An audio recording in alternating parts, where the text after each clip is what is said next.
Bienvenue sur Rêverie Récréative, je suis ravie de vous retrouver pour ce dernier tuto d'Halloween, qui se trouve être une carte. Il est vrai qu'en France, on envoie très peu de cartes pour cette occasion.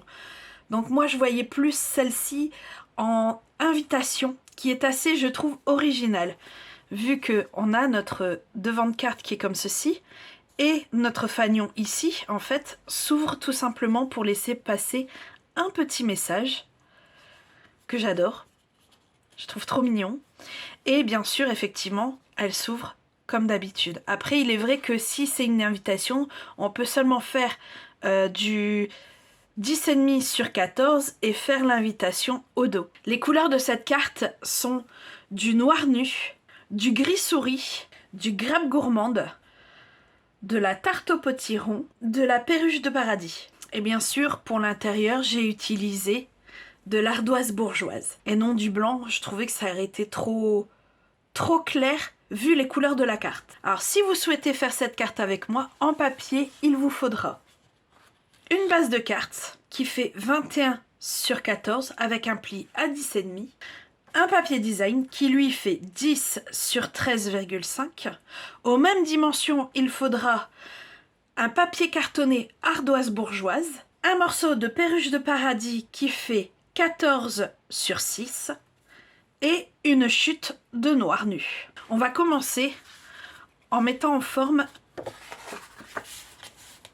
notre base de cartes.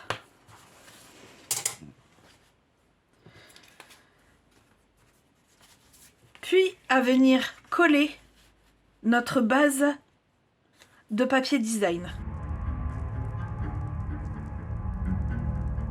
Une fois que c'est collé, on va le mettre sur le côté et on va prendre notre morceau de papier cartonné perruche de paradis.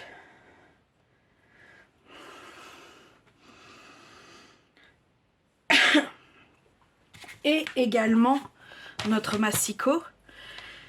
Et on va simplement, en fait, avec le massicot, faire une marque de pli à la moitié dans les 14, c'est-à-dire à 7,5. Une fois que ça c'est fait, on range le massicot. On prend règle et critérium. Donc on va pousser pour avoir le milieu, c'est-à-dire ici, dans les 6, 3. Et une fois qu'on a ce repère-là, on va compter 2 en remontant ici pour faire en fait de ce point-là 2 de 2 au milieu jusque dans les pointes.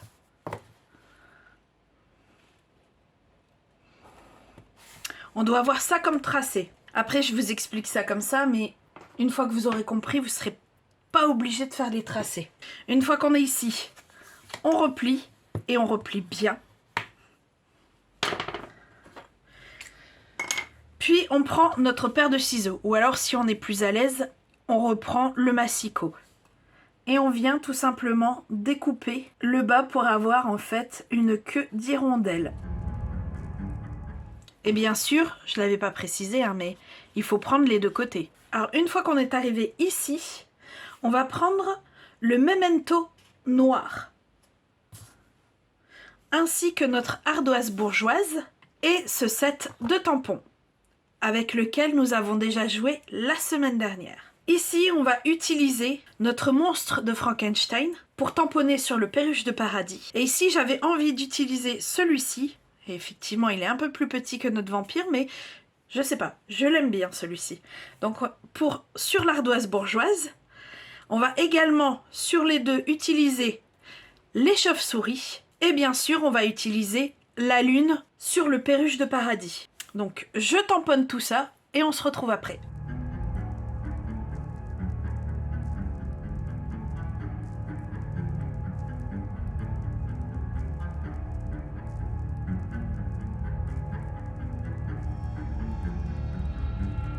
Voilà, tous mes tamponnages en memento sont faits. Je vais pouvoir le mettre de côté.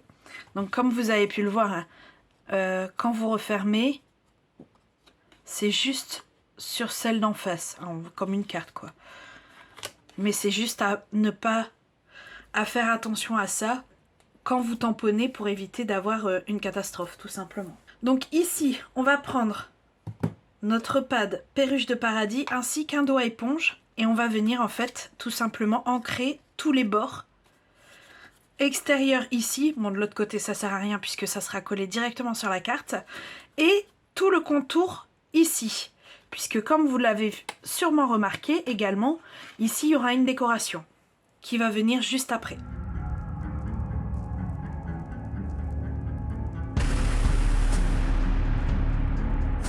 Alors une fois que ça c'est fait, on va reprendre notre base de cartes et on va déjà pouvoir y insérer directement notre panneau intérieur. On va venir également poser comme ici nos bandes de washi tape. Mais ici en fait ça va faire tarte au potiron, grappe gourmande, pardon, noir nu et perruche de paradis. On va faire dans cet ordre-là.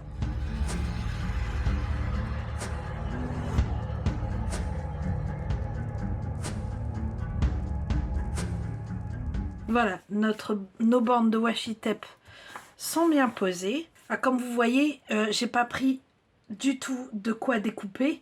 Rien qu'avec l'ongle, il suffit, et pourtant j'ai pas les ongles très solides, ça se déchire mais très bien. Nous reste à poser notre petit fanion.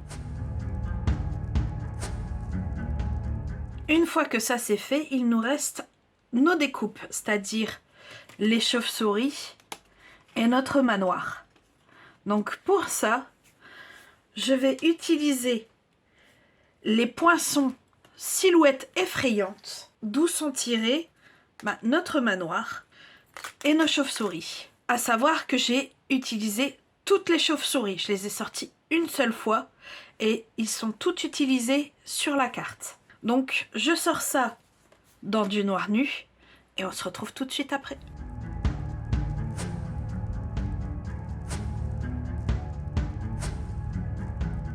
Voilà, mes éléments sont sortis. Il faut simplement retirer du manoir les éléments que nous ne voulons pas qu'ils restent dessus. Nous allons prendre également les mousses 3D, mais celles-ci en noir, et les plus petites. Car nous allons prendre une des chauves-souris les plus grandes, la retourner, et mettre de chaque côté un mousse 3D. Alors, une fois que celle-ci a ses mousses 3D et que les protections sont retirées, je viens tout simplement refermer ici, bien repérer où sont mes mousses 3D et venir poser ma chauve-souris de façon à ce que mon petit volet en perruche de paradis soit fermé. Alors, est-ce que j'ai bien... Oui, voilà. Je l'ai bien placé. La mousse 3D n'est pas sur le perruche de paradis, donc c'est nickel. On va pouvoir ranger notre mousse 3D et coller le reste. Donc je vais commencer par l'intérieur en collant le manoir tout simplement.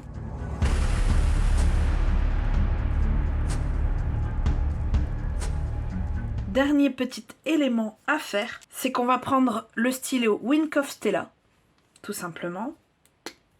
Voilà, une fois qu'on l'a bien secoué avant, et on va venir en mettre sur les chauves-souris, même celles qui ont été tamponnées.